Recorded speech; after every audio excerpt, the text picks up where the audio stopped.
Ben and Jerry's is suing their parent company, Unilever, for censorship.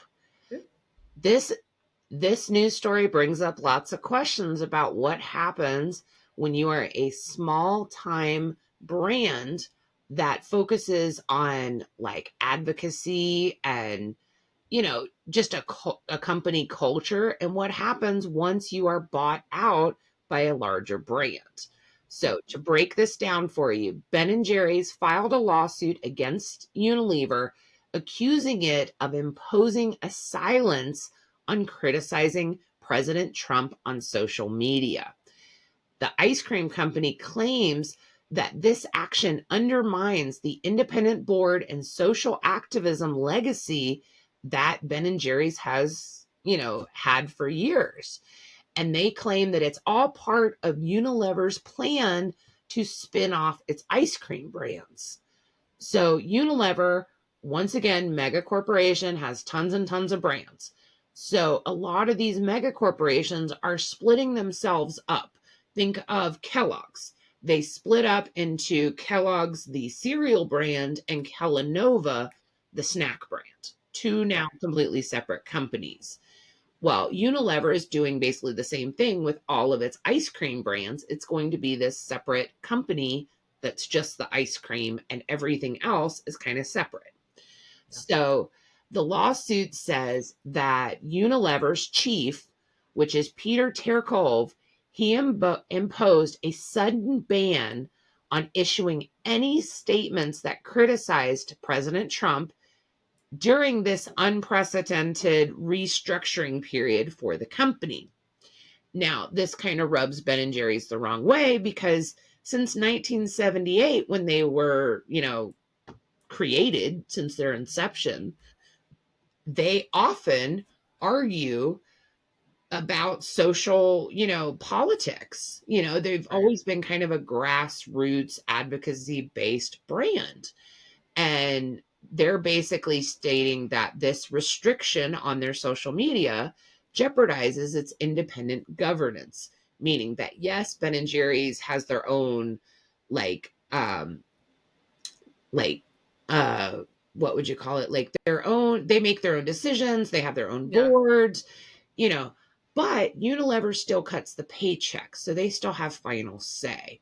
And so basically they have sought to stop what it perceives as Unilever's attempt to dismantle its activism.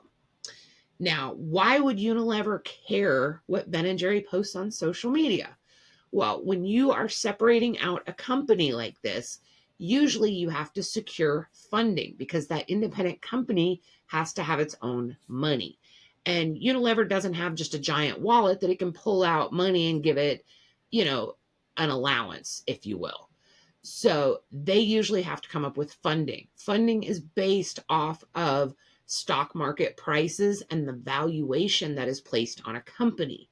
So if Ben and Jerry's goes and posts on social media about Trump or anybody, to be honest, political in nature, and they accidentally piss off a bunch of people, a whole bunch of people may run off and sell off their stock, which could lower their valuation, which could then kind of hurt Unilever with their plans for financing. So I kind of get both sides of this, but it brings up the question, if you are a little independent brand and you sell out to a mega brand, do you really expect to keep everything the same? Your culture, your activism, really your ability to say what you want. I think that's it's kind of a multi-pronged situation, right? So like because of their activism, because of everything that they do, like I'm going to have to go out on a limb and say that it's very likely built into the contract that, they're kind of a separate entity while still being under the umbrella. Yeah. But the other side of that is it'd be different, I think, if they just said no opinions whatsoever on the current political climate, no outward statements, but they did. They didn't say, hey, let's just steer clear of this for a little while, no negative or positive anything. let's just not be political for like 3 months.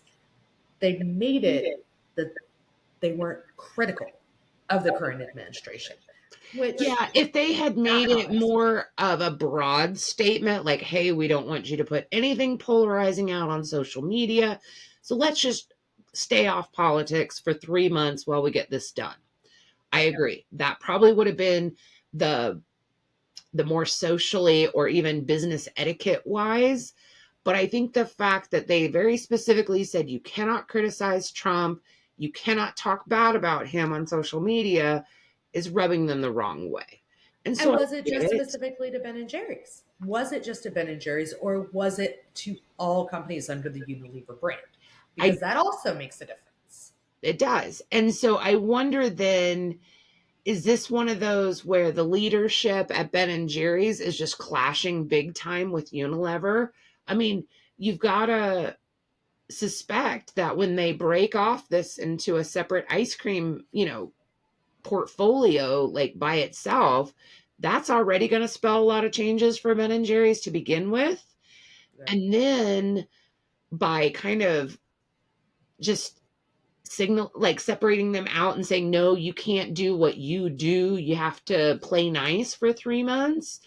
I Yeah. just feel like this is like inward company bickering that they've now taken to the court system. Like, Yeah. if we could have all just been adults in the room and just said, hey, we don't want you messing up this deal. We need everybody to play nice on social media for 3 months. This would have been a non thing. But now it's going to go on record because it's an actual lawsuit.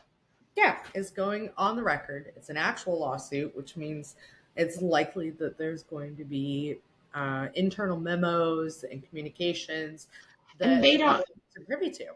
they Now, have to do a discovery. So, there's going to be, like you said, internal memos and emails. And is this possibly going to like almost make Unilever and or Ben and Jerry's look worse?